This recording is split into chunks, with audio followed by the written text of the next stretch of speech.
Hello friends, स्वागत है आपका हमारे चैनल MK स्टडी क्लासेस 91 में। आज हम हिंदी का एक महत्वपूर्ण टॉपिक शब्द रचना और वाक्य रचना को लेकर आए हैं।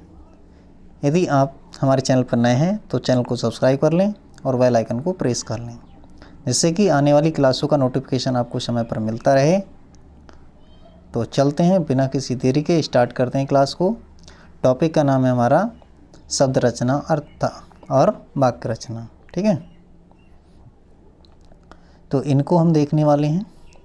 तो देखिए, शब्दों का वर्गीकरण। शब्दों का वर्गीकरण दो भागों में किया गया है। शब्दों का वर्गीकरण हमने दो भागों में किया है। एक तो रचना के आधार पर होता है और दूसरा होता है अर्थ के आधार पर। ठीक है, फिर रचना के आधार पर भी हमने इसे बांटा है। रचना के आधार पर हमने तीन भागों में बांटा है। तीन भाग कौन कौन से हैं? पहला भाग है हमारा रूढ़ शब्द, दूसरा भाग है यौगिक शब्द और तीसरा भाग है योग रूढ़ शब्द। ये बहुत इम्पोर्टेंट है, ये किसी न किसी एग्जाम में पूछे जरूर जाते हैं। वीडियो को पूरा बाच करें। छोटी वीडियो होती है हमारी और कंटेंट पूरा एकदम HD कंटेंट है। तो अब देखिए, रूढ़ शब्द पढ़ लेते हैं। वे शब्द जिनमें कोई सार्थक खंड नहीं होता है, यह प्रायः दो शब्दों से मिलकर बने होते हैं, योग रूढ़ शब्द कहलाते हैं।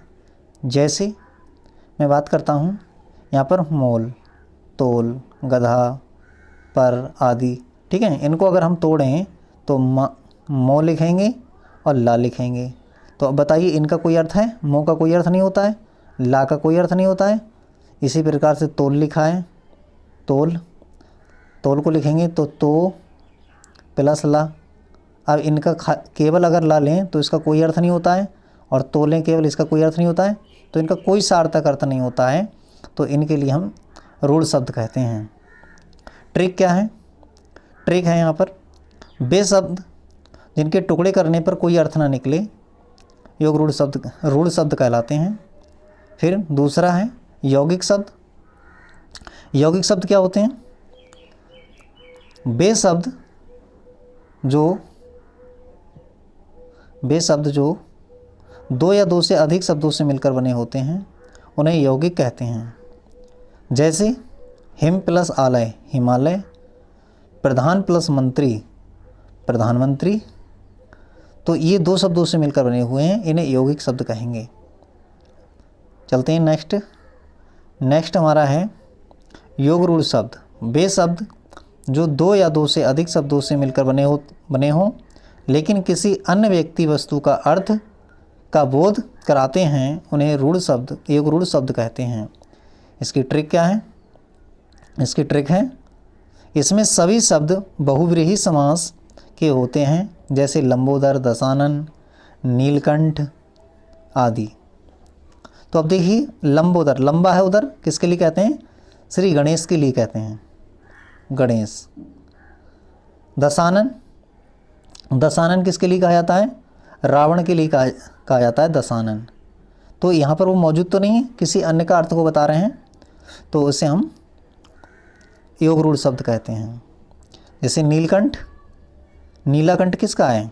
शिवजी का है, तो शिवजी के बारे में बताया गया है, तो इनके लिए हम रूढ़ शब्द कहेंगे। अर्थ के आधार पर अब शब्दों को बांटा गया है दो भागों में, सार्थक शब्द और निरर्थक शब्द। ठीक है, निरर्थक शब्द। ठीक है, नोट्स बना लें, और बहुत ही बढ़िया कंटेंट है। फिर उसके बाद सार्थक शब्द क्या होते हैं? वे शब्द जिनका कोई अर्थ होता है, सार्थक शब्द कहलाते हैं। जैसे पानी, जल, वायु आदि। देखिए, इनसे कुछ ना कुछ अर्थ निकल रहा है। पानी अर्थ है, जल अर्थ है, वायु कहें तो अर्थ होता है, वायु माने हवा। ठीक है, तो इसी प्रकार से निरर्थक शब्द क्या होते हैं? वे शब्द होते हैं जिनका कोई अर्थ नहीं होता है, जैसे तनी, ताय। अब इनका कोई मीनिंग है? कोई मीनिंग नहीं है, इनका मीनिंगलेस हैं ये, तो इनके लिए निरर्थक शब्द कहते हैं। फिर आगे चलते हैं, समास रूढ़ शब्द। समासिक शब्दों में कुछ भी शब्दों का अर्थ क्या होता है, अर्थ रूढ़ हो गया है, उन्हें समास रूढ़ शब्द कहते हैं। जैसे दशानन, पीताम्बर, नीलकंठ, अब ये क्या है, समास के ही तो शब्द हैं। अब इनमें क्या करेंगे, इनमें समास होता है, अब समास है इनमें, ठीक है, तो ये समासिक शब्द कहलाएंगे। नेक्स्ट चलते हैं। अब आगत और विदेशी शब्द, ठीक है, आगत शब्दों को हम विदेशी शब्द भी कहते हैं। तो जो शब्द किसी दूसरी भाषा से स्वीकार कर लिए गए हैं उन्हें आगत कहते हैं। जैसे कैंची है, कैंची, बटन, ज़मीन, ये आगत शब्द हैं, दूसरी भाषाओं के शब्द हैं। इसी प्रकार से संकर शब्द, संकर शब्द क्या होते हैं, वे शब्द जो दो भाषाओं के मेल से बने होते हैं उन्हें हम संकर शब्द कहते हैं। जैसे रेलगाड़ी, तो रेलगाड़ी में क्या होता है, रेल, रेल अंग्रेजी का शब्द है, रेल अंग्रेजी का शब्द होता है, और गाड़ी, गाड़ी हिंदी का शब्द है। तो दो भाषाओं के योग से मिलकर बना है, तो उन्हें संकर शब्द कहेंगे। नेक्स्ट क्या है, विकार के आधार पर शब्द। विकार के आधार पर शब्दों को दो भागों में बांटा गया है, विकारी शब्द, अविकारी शब्द। तो विकार शब्दों को, विकारी शब्दों को चार भागों में बांटा गया है। विकारी शब्दों को चार भाग में बांटा है। कौन कौन से भाग हैं, नंबर 1 संज्ञा, नंबर 2 सर्वनाम, नंबर 3 विशेषण, नंबर 4 क्रिया। नेक्स्ट पर चलते हैं। अगला है अविकारी शब्द।